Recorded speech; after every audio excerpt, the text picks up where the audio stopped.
Saludos amigos y amigas de la Brigada para la Libertad a este vicioso cabaret. Recuerden que al terminar este número de este vicioso cabaret pueden dirigirse a las páginas puestas aquí, ya que ahí se encuentran números musicales y exposiciones de arte que tal vez les agraden. Recuerden, el mundo es un escenario y lo demás es vodevil.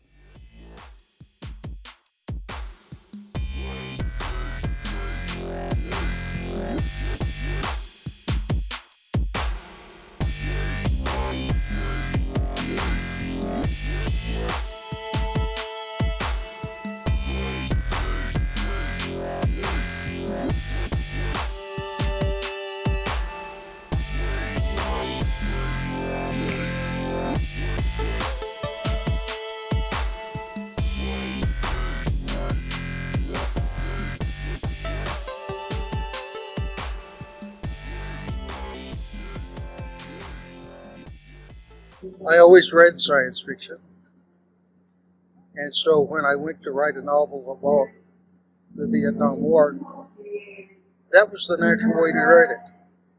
I mean, when I started writing it, I naturally started as a science fiction novel. But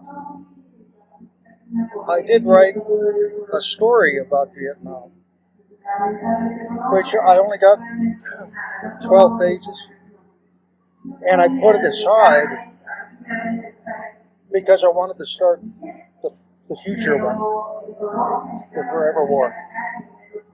And I didn't actually get to that one for another 15 or 20 years. But I did ultimately write it. It became the World's Trilogy. Or no, it became 1968.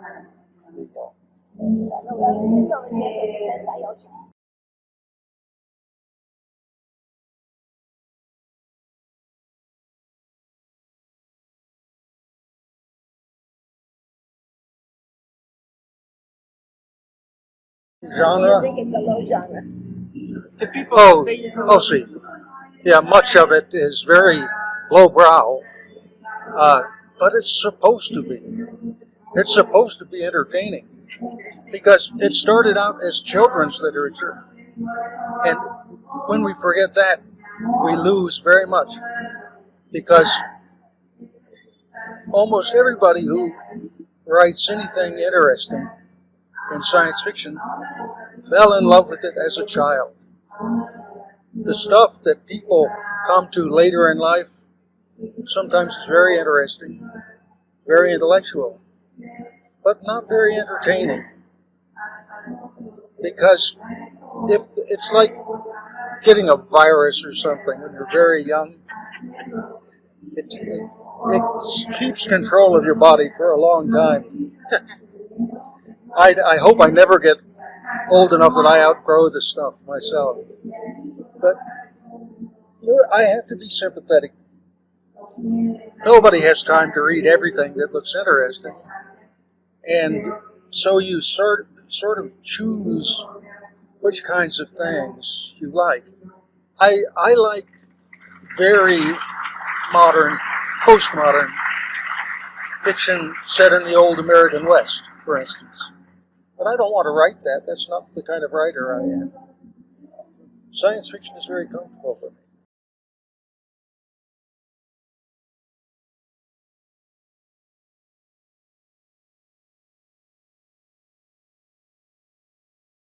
I have seen this motif, so to speak, in graphic novels from Mexico and from Spain. Not so much in the United States or British fiction, but yeah, it's a very fruitful way to tell a story. Yeah.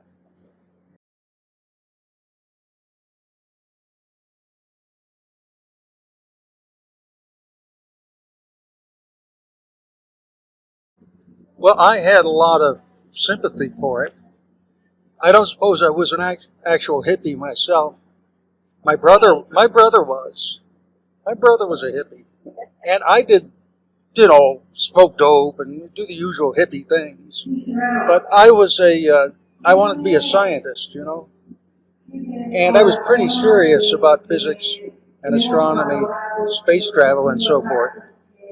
And I didn't feel I had a lot of time for trivial, fun things.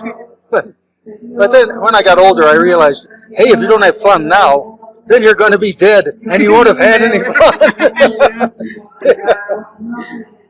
If you wait until you're old to have fun, you've made the first mistake. A big lesson for not to be in a book. Right.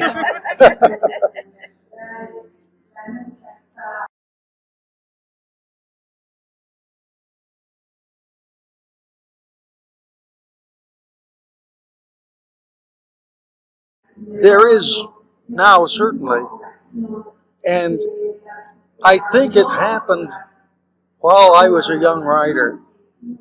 It's not something that everybody said, hey, we can be hippies now, and we can be this or that.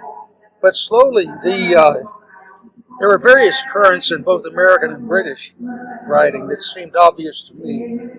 They coalesced into the current situation, which is sort of the adoption, the adoption of science fictional tropes.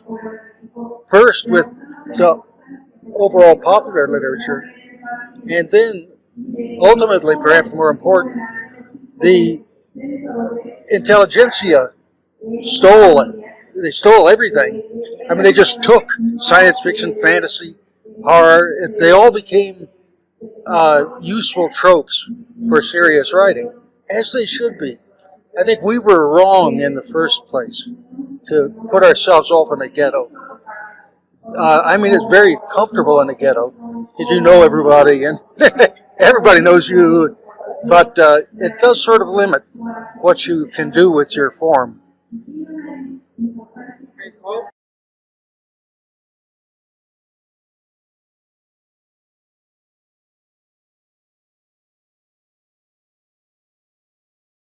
I wrote a couple of novels, Star Trek novels,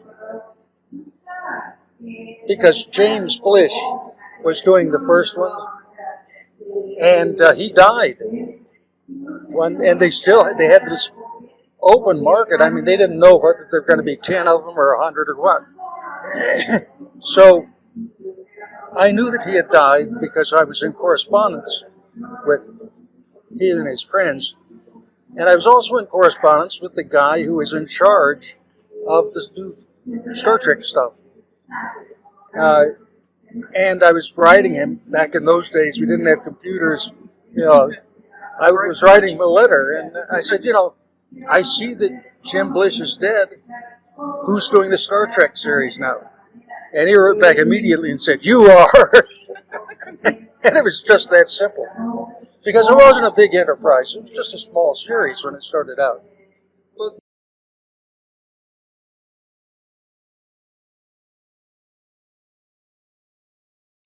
Oh, no. I saw what I was doing, and I knew what I was doing. I needed the money. I really needed the money. And this was not a great deal of money, but it was guaranteed. And that's a big deal for a young writer,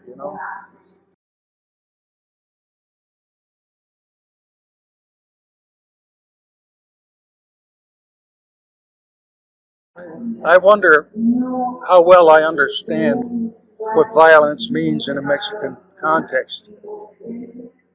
I've been aware, we've been here a few times over the past 40 years, and I've been aware that there was a market for melodramatic and really kind of overdone violent cinema, and especially the bandes dessinées, what do you say in Mexico? The graphic novels. The comics. Yeah, comics. Well, I knew that they were more popular here than they were in the United States at that time. But then came in about the time, the mid-1960s, when everybody started taking them seriously. And the writers and the artists were learning how to both be serious and be really entertaining at the same time, which is something that straight science fiction and fantasy writing didn't get for a while, you know. And the comics got it. But we're talking about violence in Mexico. Oh yeah, and I'm sorry. But it's okay. Yeah. It's very interesting. No, I waited till he Yeah. finished. Well, it's a strong element. And in a science fiction historical context, I see it as linked to what we call the new wave in science fiction and fantasy in the 1960s. And it actually comes from a French cinema term, nouvelle vague. Yeah. And we stole that, just stole it. They can't hang you for that. We still. It's one big happy family. Well, not happy, but it's a big family. Yeah.